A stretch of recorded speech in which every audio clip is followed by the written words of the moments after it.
მადლობით რადიო იმედი დღეს იუბილარია ჩვენ 24 წლის გავხდით და კლინიკა მზიური მედი რადიო იმედის ერთგული პარტნიორია ყოველ 4 შაბათს მზიური მედის ექიმები საჭირო თემებით გვერდდებიან და ახლა სატელეფონო ხაზია პროფესორი პედიატრი თემურ მიქელაძე. ბატონ თემურ, მოგესალმებით.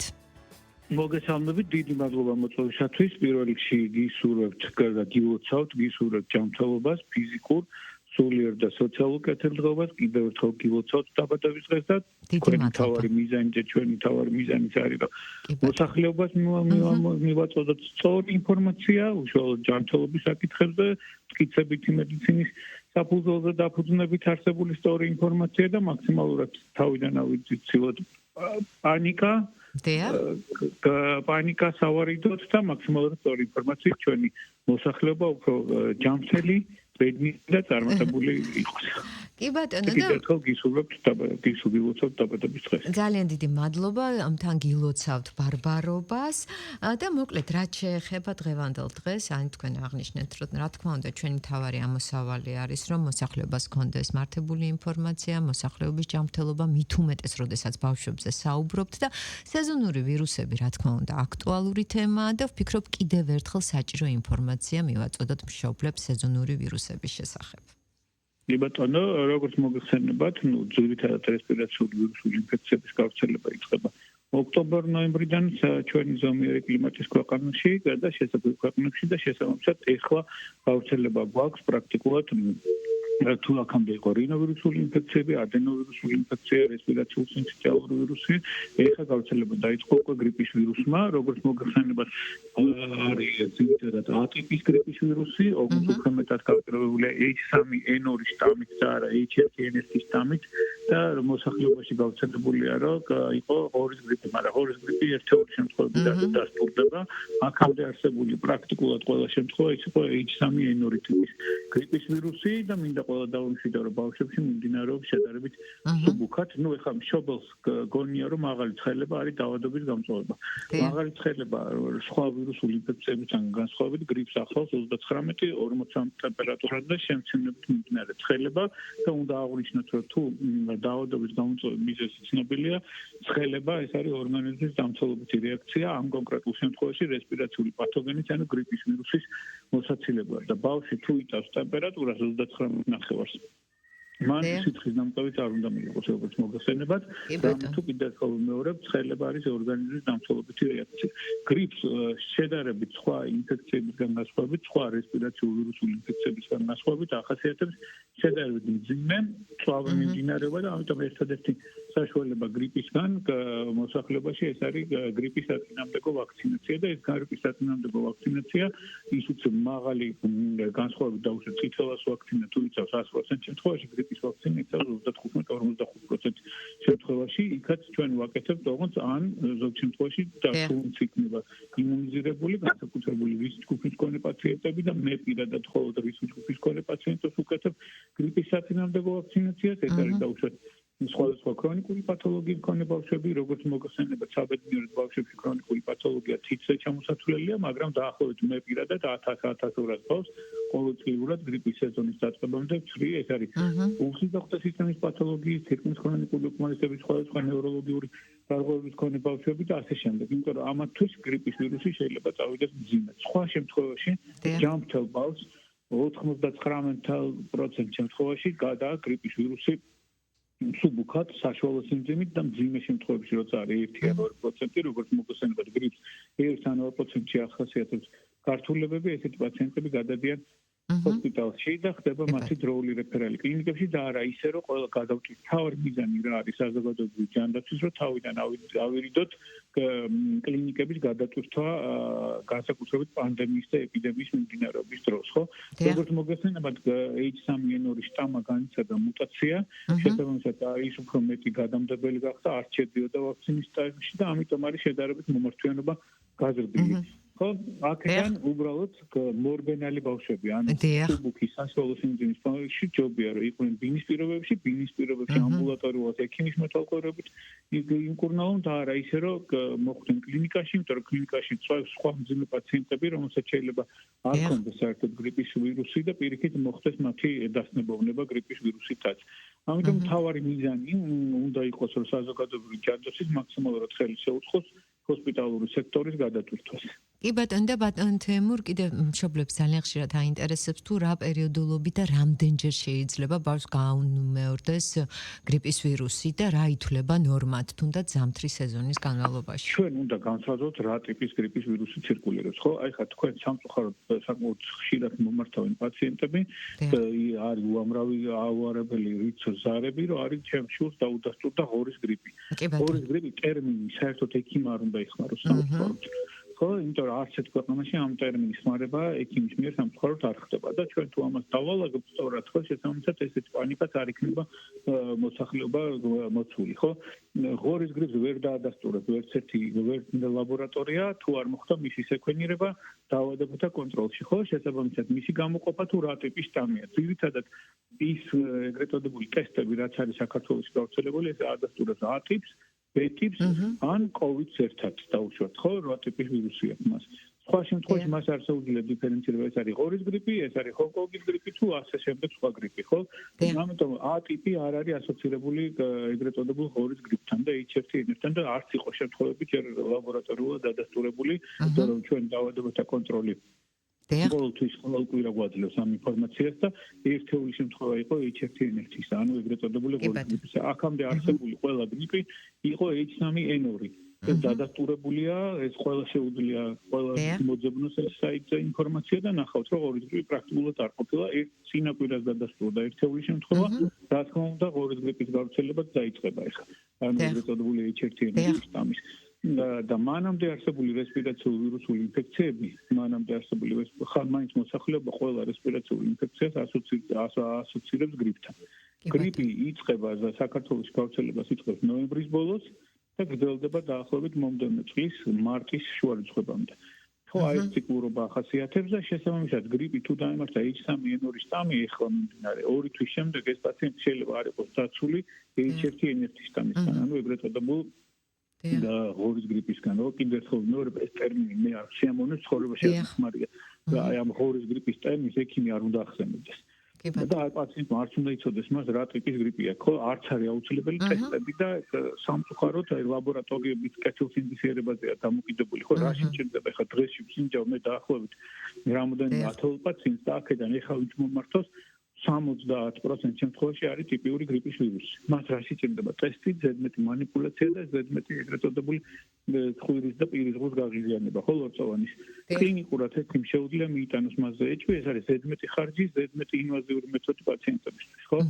ამიტომ მე პრაქტიკულად არ ვადასტურებ, იმიტომ რომ როდესაც არის გამოხატული ხველა, ცემინება, ყელის ტკივილი, ნაწლავთან გახშირებული მოქმედება, რაც გრიპის სიმპტომებია, მაღალი ცხელება, ეს მიგვითითებს იმაზე და კონტაქტი და ძირითადად დაიწყო სკოლამდელი ასაკის ბავშვებში, ბაღებში, შემდეგ დაიწყო ადრეული სასკოლო ასაკის ბავშვებში, ეხლა შედარებით მოზრდილები. ეს ყოველწელს იყო, ყოველწელს იქნება, იყო 10 წლის წინაც, იქნება 10 წლის შემდეგ. ამ ჩვენ გრიპს ვერ დავიცავთ, ვერ გავაქრობთ. ერთ-ერთი გრიპის შედარებით გაქრა პანდემიის დროს, ანუ COVID ინფექციის დროს, რამე თუ აქ მეტნაკლებად ჰიგიენურ ნორმებს იცავდა მოსახლეობა, ხო? ნიღბი დადიოდა, როდესაც ნიღბი თივლი, საერთოდ გრიპიც მეტნაკლებად არ იყო გავრცელებული და დაიცავ ჰიგიენურ ნორმებს. ჩვენი მთავარი მიზანი რა უნდა იყოს, რომ ერთდროულად არ მოხდეს ბევრი პაციენტის დასნებოვნება გრიპის ვირუსით და არ მოხდეს საზოგადოებრივი ჯანდაცვის ცენტრების როგორც ამბულატორიის, ისე კლინიკების გადაწყვეტა. ამიტომ ვაძლევთ ხოლმე რეკომენდაციას, რომ დაიცვან ჰიგიენური ნორმები. ჰიგიენური ნორმები რა არის? ზოგ შემთხვევაში ნიღბის ტარება, ნიღაბი უნდა ატაროს დასნებოვნებულმა ადამიანმა და არა ჯამთელმა ადამიანმა. ჯამთელმა მე როგორც ექიმა შეიძლება ვატარო, იმიტომ რომ დღის განმავლობაში კიდევ ერთხელ ვიმეორებ, მაგ 40-50 პაციენტთან შეხება საიდანაც კიდევ 80% არის გრიპის ვირუსით დასნებოვნებული და არა ჯამთელმა ბავშვმა. როდესაც მიწევს სკოლაზე უნდა განიავდეს, ოღონდ განიავების დროს კლასში არ უნდა იყვნენ ბავშვები, ხო? ორ პირს საერთოდ პირიქით ხდება დასნებოვნება მათი. და სწორად უნდა მოხდეს მისი დამუშავება და საღამოს ბავშვებმა ხელი უნდა დაიბანონ ხშირად ტერმინები დროს უნდა ეს ყველა მიწის ნორმები უბრალოდ რამდენად ასრულებენ ეგ კი ჩვენ ვაძლევთ რეკომენდაციას მაგრამ რეკომენდაციების 10-15% თუ შესრულდება იქნება მაინც კარგი როგორც წესი ასრულდება და ეხლა კიდევ ერთხელ მეორე პანიკას არ უნდა ავყვეთ გრიპი იყო იქნება გავრცელება გვექნება შესაბამისად ევროპის შემდეგ ეს გავრცელებაც გადაიქცეს ბატონ თემურ ძალიან დიდი მადლობა ესეთი ამომწურავი ინფორმაციისთვის გისურვებ წარმატებებს კი ბატონ ბოლო პერიოდში გრიპის საწინააღმდეგო პრეპარატის გამოიყენება საკმაოდ აქტუალურად და პირველად ერთ-ერთი პირველი ვიყავი 2009 წელს ჩვენ კოლეგებთან ერთად როცა დავიწყეთ ამ პრეპარატის ხმარება არ დავასახეთ ოსელტამიური სახელწოდებით არის ოსელტამიური ინიშნება განსაკუთრებული რისკის ჯგუფის მქონე პაციენტებს ბინის პირობებში, ამბულატორიულ პირობებში, ჯანმრთელ პაციენტებს ოსელტამივრის ჩართვა არ ჭირდება. ამიტომ ეს უნდა დაუტოვოთ კლინიკას, მძიმე პაციენტებს, რომ ეს პრეპარატი არ გაქრეს ბაზრიდან, როგორც ესე არ გაქრება. ამიტომ ჭირდება სპეციალური სიმპტომური მართვა მას და ეს სიმპტომური მართვა ყველა მშობელმა იცის. კი ბატონო, ძალიან დიდი მადლობა და კიდევ კლინიკა მზიური მედის ექიმებს მადლობა პარტნიორული ურთიერთობისთვის, თანამშრომლობისთვის და რაც შეეხება რადიო იმედს, გეტყვით რომ დღეს ჩვენ იუბილარები ვართ 24 წლის გავხდით და უკვე წლების განმავლობაში ყოველ 4 შაბათს მზიური მედის ექიმები ჩვენ საჭირო თემებით გვერდდებიან, საჭირო რეკომენდაციებით, რაც მით უმეტეს მშობლებისთვის გასათვალისწინებელია. რაც შეეხება შემდეგ ჩართვას, ჩვენ სულ ცოტა ხანში შემოგვიერთდება გვანცა არველაძე, ბავშვთა ნევროლოგი, მედიცინის აკადემიური დოქტორი და მინდა გითხრათ კლინიკა მზიური მედის სიახლე გახლავთ ყველა სერვისი ერთ სივრცეში, ნეიროქიცი და ქალბატონი გვანცა უკვე ხაზეა. მოგესალმებით. მოგესალმებით, ქალბატონ ნინო. დიდი მადლობა, რომ ჩვენთან ერთად ხართ. დიდი მადლობა, მინდა მოგილოცოთ დღევანდელი დღე, ასევე მიულოცო მთელს საქართველოს ბარბარობა და რადიო იმედს განსაკუთრებით ულოცავ იუბილეს, დიდ მადლობას გიხდით ამ წლების განმავლობაში ნდობისთვის, თანამშრომლობისთვის, ძალიან დიდ საქმეს აკეთებს ჩვენთვის და ჩვენი პაციენტებისთვის, ნათი მშობლებისთვის.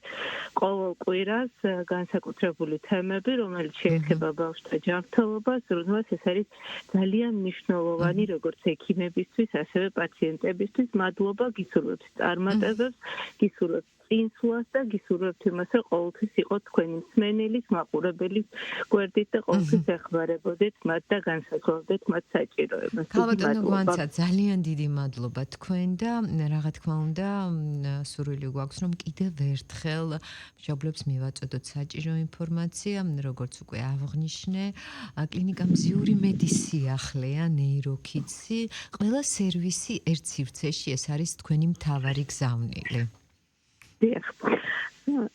კიდევ ერთხელ აღნიშნავ ნეიროქიცის მთავარ მიზანს, ეს გახლავთ პაციენტის სრულფასოვანი ზრუნვა, მოგეხსენებათ კლინიკა მზიური მედი გახლავთ მრავალპროფილური კლინიკა, რომელშიც წარმოდგენილი არის ყველა სპეციალისტი, თითქმის ყველა სპეციალისტი ბავშვს, რომელიც უნავს ბავშვთა ჯანმრთელობაზე, მაგრამ დადგა ის საჭიროებაც, რომ გარკვეული სერვისების მიწოდება გაფართოვებულიყო, ესეთი სერვისები, როგორიც ეხება ბავშვთა განვითარებას და ამიტომ გადაწყდა მზიური მედთან ერთად შექმნილიყო ესე ვთქვათ პროგრამა, პროექტი ნეიროქიცი, რომელიც არის მულტიდისციპლინური მიმართულება, რომელიც არის სიახლე და ძირითადად განსაზღვრულია ბავშვის სრულფასოვანი განვითარების და მისი მხარდაჭერის მომსახურების ერთ სივრცეში მიღებაზე არის ჩამოყალიბებული. რაც შეეხება თვითონ სერვისებს, აქ გახლავთ როგორც ნევროლოგის, ფსიქიატრის კონსულტაცია, არის კლინიკური შეფასებები, რომელსაც ახორციელებს ნეიროფსიქოლოგები, რომელსაც რამდენიმე ნეიროფსიქოლოგი შესაბამისად განსაზღვრავს უკვე გაფართოებული კვლევის საჭიროებას და პროცესში ერთვება ისეთი სპეციალისტი, რომელიც აფასებს აუტიზმის სპექტრის ნიშნებს, ანუ ხდება ტესტირება, სენსორული სფეროს ტესტირება და ამის შემდგომ უკვე ხდება დაგეგმა, ჩამოყალიბება თერაპიებისა და საჭიროებებისა, რომელიც არის კონკრეტულად მორგებული ერთ პაციენტზე და კიდევ ერთი მნიშვნელოვანი ფაქტორი გახლავთ გახლავთ ის რომ აქ არის შესაძლებლობა ერთმა გუნდმა ერთ სივრცეში დაინახოს შეაფასოს პაციენტის მდგომარეობა და მართოს რომელიც ნამდვილად ძალიან კომფორტულია უპირველეს ყოვლისა ექიმისთვის სპეციალისტისთვის და მე რა თქმა უნდა მშობლისთვის და პირველ რიგში ეს მიმართულია იმისთვის რომ ბავშვის განვითარება მასზე ზრუნვა და ჯანმრთელობა იყოს ძალიან მაღალი ხარისხის და ძალიან მაღალი დონის რომელსაც წარმოდგენილი ქონდა ჩვენს იურიმედში თუმცა ამ სერვისებში გვაქვს ესეთი სურვილი რომ ეს იყოს განსაკუთრებით ორიენტირებული ბავშვზე და მის ხარისხზე და მისი თვისებების და შესაბამისი ჩვენებების თქვათ გაუმჯობესებაზე რადგანაც ჩვენ ძალიან ბევრჯერ ვაუხნიშნეთ ყველაზე მნიშვნელოვანი რაც არის ეს არის ბავშვი ჩვენი ქვეყნის მომავალს განსაზღვრავენ ჩვენი პატარები და თუ იქ სადმე რაიმე საჭიროება არის გახმარების ეს უნდა იყოს უზრუნველყოფილი ძალიან მაღალი ხარისხით. ქალბატონო გვანცა ძალიან დიდი მადლობა გისურვებ წარმატებებს და რა თქმა უნდა შემდეგ 4 შაბათს როგორც ყოველთვის ამ დროს კლინიკა მზიური მედის ექიმებს ველოდებით საჭირო რეკომენდაციებით. გვანცა არველაძე იყო სატელეფონო ხაზზე ბავშვთა ნევროლოგი მედიცინის აკადემიური დოქტორი და კიდევ ერთხელ გეტყვით რომ წლების განმავლობაში კლინიკა მზიური მედი ურთიერთთანამშრომლობს რადიო ემედთან და ყოველ 4 შაბათს ექიმები გვაწვდიან საჭირო რეკომენდაციებს და საჭირო ინფორმაციას. რადიო ემედის დილის სახე აგრძელებს მაუწყებლობას, მე მალე დაგიბრუნდებით.